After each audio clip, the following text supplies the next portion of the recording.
Now you're looking at live pictures here of the scene of the stampede.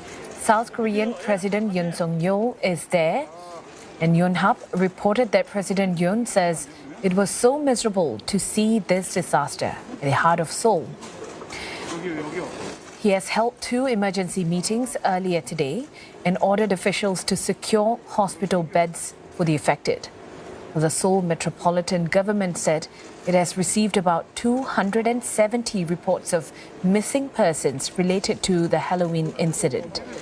The crash that took place in the popular district of Itaewon, a major nightlife area in the South Korean capital, happened after a large crowd crammed onto a sloped, narrow street.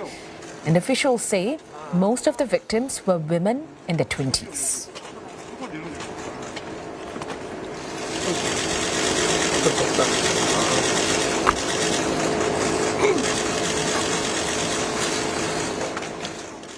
(2022년 10월 29일) 토요일 22시 22분경에 발생하였습니다.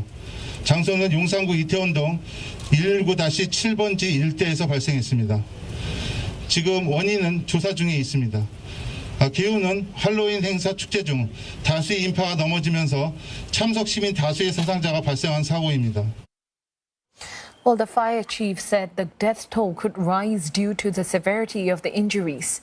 The police, meantime, are in the process of confirming the identity of the victims and contacting their family members.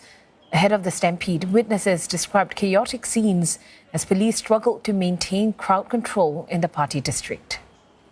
혹시 이번 사태에 대해서는 경찰들이 좀 더 준비가 부족하고 이제 약간 사람들이 이제 약간 너무 많이 붐비다 보니까 이제 경찰분들이나 구급대원들 고생하시는 건 알지만 좀 준비가 부족한 것 같아요. 저희가 이제 10시쯤에 왔는데 저기 호텔 앞에서 이제 막 영화에서 봤던 장면들이 막 전쟁 났을 때 통제하는 거 있잖아요. 그런 게 실제로 벌어진 거예요. 그래서 막 사방에서 심폐소생술을 하고 있고 이제 그게 다 통제가 안 되니까 사람들은 밀려 들어오고 그래서 아예 통제가 안 되는 상황이었어요. Well, this is the first Halloween event in 3 years following the lifting of strict COVID-19 restrictions. The toll makes the stampede one of the biggest deadly incidents in South Korea. It will likely raise questions about public safety standards. The death toll in Itaewon drew horror and grief from world leaders, including U.S. President Joe Biden, who says his country stands with South Korea. U.S. Secretary of State Antony Blinken, too, sent his thoughts and deepest condolences to the family and friends of the deceased and injured. U.S. National Security Advisor Jake Sullivan offered condolences and American support. He called the tragedy heartbreaking, adding that Washington is thinking about all those who lost their loved ones and hopes for a quick recovery for those injured. EU's top diplomat Josep Borrell says he's deeply saddened by the terrible event with so many young casualties. He says the bloc is with the people of the Republic of Korea at this difficult moment.